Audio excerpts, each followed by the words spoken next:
Please hit like and subscribe to my channel. The White Panther by Theodore J. Waldeck, Chapter 2. The Mighty Sound. A short time had passed, or a long time. It scarcely mattered. Kuma had been hungry several times, and Kuma had been fed. He had been too hungry, and he had never been fed enough.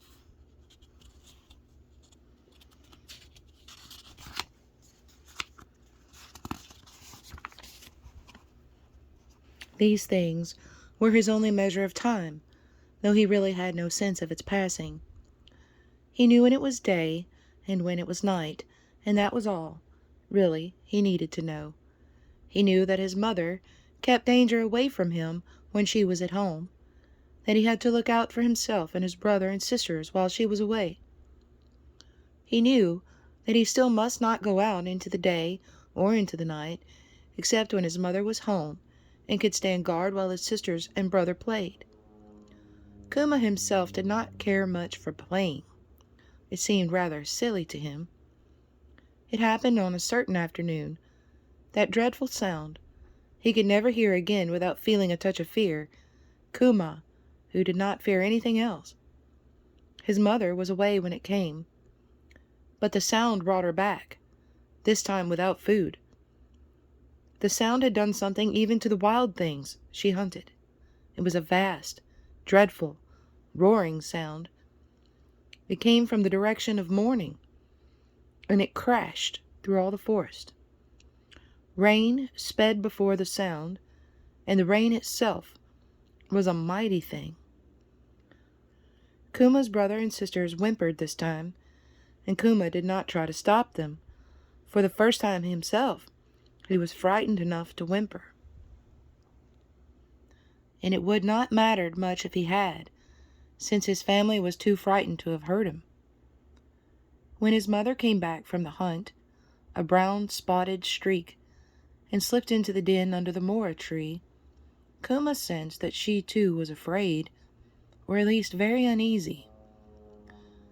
For as she came in she paused, and looked back the way she came, and made a sound he had never heard her make before, a sound with fear in it, almost like the whimpering of his brother and his sisters. And the mighty roaring toward the morning light seemed to be chasing his mother. She herded her babies far back under the roots of the mora tree, and was intent upon protecting them with her own body. She seemed almost to regard Kuma as a grown-up helper now, for when she gathered the other three about her, she left him more or less to his own devices. If the truth be told, he would not have been at all too proud to be close against his mother's side. There was something about the mighty sound rushing toward the den that was just too much for the courage of Kuma. He walked back and forth in the den, and with every passing moment became more and more uneasy, as did his mother. Something was decidedly wrong in the vast, as yet unknown, world beyond the entrance of the den. His mother could not tell him what it was, nor could he guess, and all his brothers and sisters did was to whimper.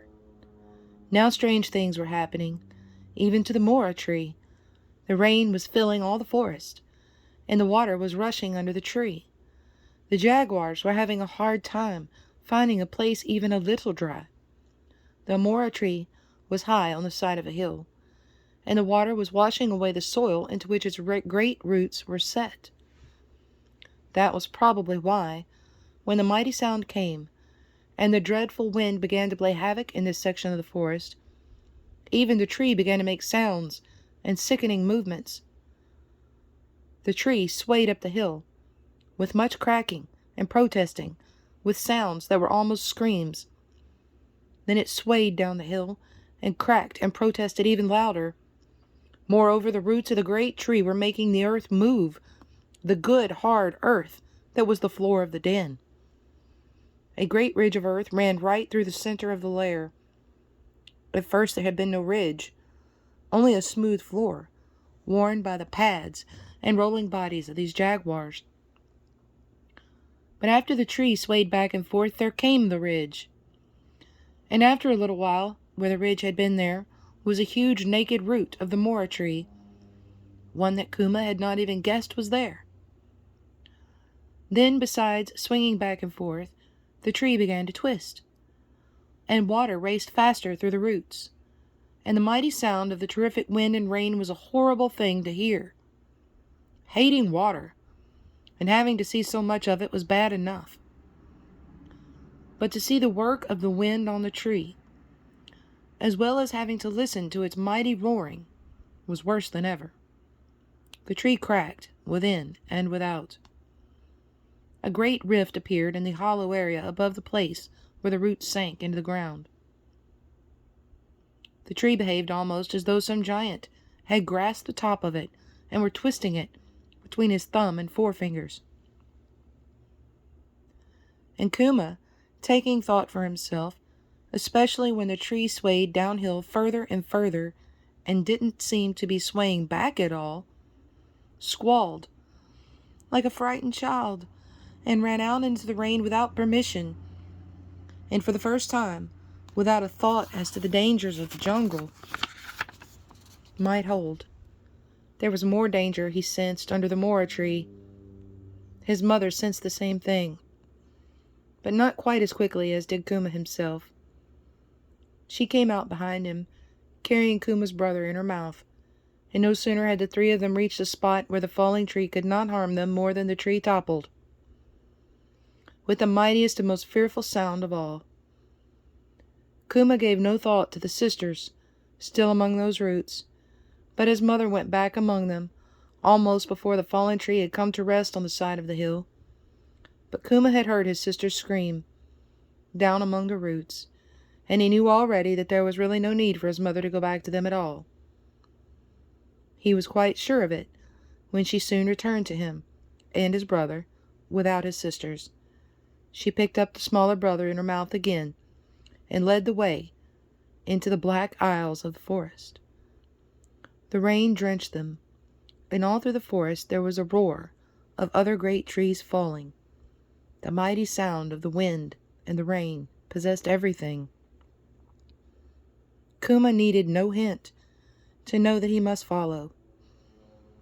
His mother's courage was something he sadly needed, and he walked so close behind her that their shadow would have been one long shadow if there had been any shadow to see. As he walked, he got wetter and wetter. Kuma looked often behind him. Something dark was certainly following him, was almost on his heels. Something very dark and very noisy. The darkness was on either side, and ahead too. But the darkness behind, he thought, was the most fearsome. It chased a fellow without ever quite catching him. There was always the threat that it would catch him the instant he looked the other way. It was just the darkness of the forest, but he was too young to know it. His mother, without a sign of any kind, started up the side of the hill. That same hill of the mora tree, or another, he was not sure. He was tired, and it seemed to him that he had done entirely too much walking, and that he wouldn't have minded much or been offended in his dignity if his mother had carried him for a while. But she didn't, nor did she rest along the way. Thus it was that Kuma got his first real glimpse of the great outdoor world, which one day would be his province. Until then his world had been bounded up by the walls of the lair. Now he was amazed and frightened by the vastness, the endlessness of the jungle, frightened too by the strange and incomprehensible sounds that came from nearby, from far away, and from above. Ever onward his mother led him, through rank-growing ferns, through trailing lianas, and grew from the ground, yet seemed suspended from the sky, through clinging creepers, vines that grasped and tripped him, bushes that tore at Kuma's sleek pelt and drew tufts of white fur. And over and above this tangled vegetation and underbrush of the jungle floor towered the trees that reached into the very heavens, the mighty Balamonte, the mora, the green chichona, the cashew, greenheart, many others. The trees formed a roof over Kuma's head, shutting out the light, blotting out the sky, and from then came the myriad confused cries of the denizens of the jungle's roof. Still disturbed at the effects of the storm, the yellow macaws, the green cockatoos, emitted strident shrieks. Blue-backed canaries swooped nervously. Parakeets fluttered limb to limb. Toucans, puffbirds, bellbirds, pitta thrushes, these and scores of others added their voices to the chorus. And as if this was not enough, there were the ceaseless, excited chattering of the monkeys, ringtails, sakawinkies, and capuchins. Kuma tried to be brave, but his heart was thumping. What a vast and fearsome thing the world was! How limitless, how awe-inspiring! Vaguely he sensed that it must be full of hidden perils, which he knew nothing about. Would the day ever come when he would walk through the jungle confident, bold, and unafraid? Kuma clung very close indeed to his mother, and despite his awe, despite his wariness and misgivings, he strove to emulate her in everything she did. When she stopped to look around and sniffed like the breeze, he likewise stopped and sniffed, though he neither saw nor smelled anything. When she leaped with grace and power over a falling log, he did his best to leap with the same grace and the same balance. Kuma noticed that his mother had little trouble easing through the training creepers and the thorn bushes that tore so cruelly at him. She stepped carefully, he observed, sliding through narrow places, with an undulating quiver of her body that made her appear almost to flow along. Kuma imitated her, and although in his inexperience and his weariness he could not attain her smooth stride, he did better than he had before. Finally his mother stopped at the mouth of the black yawning hole in a huge tree which had fallen, in some previous storm, back beyond the memory of Kuma. She pushed the brother into the hollow, and made it clear to him they must stay there, and he gave her attention to Kuma for the first time. This act made Kuma surge with pride. His brother had to be carried, but not he. His brother was still treated as a mere cub, but he, Kuma, his mother had treated him almost as an equal. Proud he was, but he was even more tired than proud. He wished fervently that he could now rest, and that his mother would go and fetch meat. But no, she showed no intention of letting him remain. She let him know, in a language he only understood oh so well, that he was to accompany her elsewhere, and that his brother was to stay in the hollow log. Kuma, now that he had rested for a minute or two, felt strength come back into him. Moreover, the rain had stopped, and darkness was crawling away in all directions into the forest. So perhaps it wasn't night after all, but merely the blackness caused by the noisy storm. His terror had vanished too. When his mother set out, moving faster now that she wasn't carrying his brother in her mouth, Kuma was right on her heels again. He knew as he followed that he was not only being taken hunting for the first time, but that he was going to see how it was done. Perhaps be given a lesson or two as to how to do it for himself. He had instantly forgotten his fatigue, though he would never forget the rain, the wind, the cracking, exploding mora tree that had crushed both of his sisters. He didn't especially mind about the sisters. Their passing assured him of more to eat from each of the kills that his mother brought in.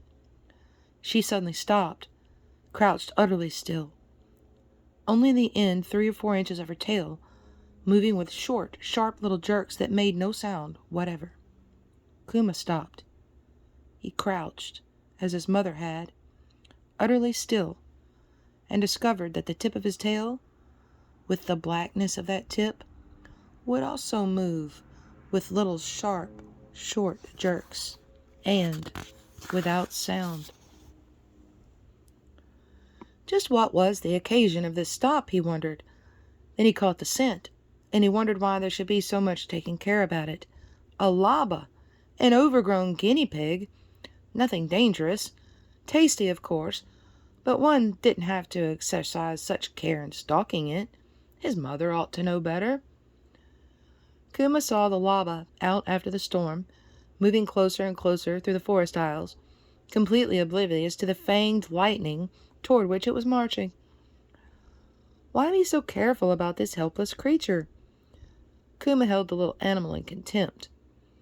He moved, intending to jump out and make the kill himself. His mother had moved, scarcely a motion at all, to the left. But by doing it, she made Kuma see that she had a baleful eye on him. And also, her lips were skinned back from her teeth in a silent snarl which said quite plainly, "Keep still, you fool." So Kuma crouched as before, his tail tip, weaving and waiting. Then his mother was gone from him in a silent brownish streak. The lava, even at the last moment, scarcely realized what was happening to it. Kuma's mother knocked the lava rolling, Kuma leaping right behind his mother. A really tremendous and powerful leap for a panther of his size. Felt ashamed for his mother. Big as she was, and small as was the lava, she had failed to kill it. But maybe things were not just as they seemed. Maybe. His mother seemed to be waiting and regarding Kuma meaningly. Kuma, being smart, realized then that she had not intended to kill the lava, but to leave that delectable task to her biggest child. So Kuma, remembering everything he had been taught, crouched, moved his tail back and forth, glared at the helpless lava, which now regaining consciousness and trying to crawl away, and repeated his prodigious leap. A leap as savage as if he had been attacking a herd of peccaries or deer. He struck with precision. He made his kill, even as his mother uttered the kill cry. Then Kuma himself, learning swiftly, uttered his first victory cry. Kuma had reached an important stage in great cathood. Having made his kill, he wanted to eat it, but that his mother would not permit. She did not allow him to carry it, and on the way back to the hollow log, his mother killed an agouti, so that his first hunting trip was quite successful. He had learned a number of things: how to travel the forest without catching himself on the underbrush, how to lie in wait, how to charge, how to deliver the killing blow, how to carry the kill home without giving way to hunger and eating it. Home, the hollow log. But something had gone wrong. Kuma's brother had wandered away. His mother was far more concerned about it than was Kuma.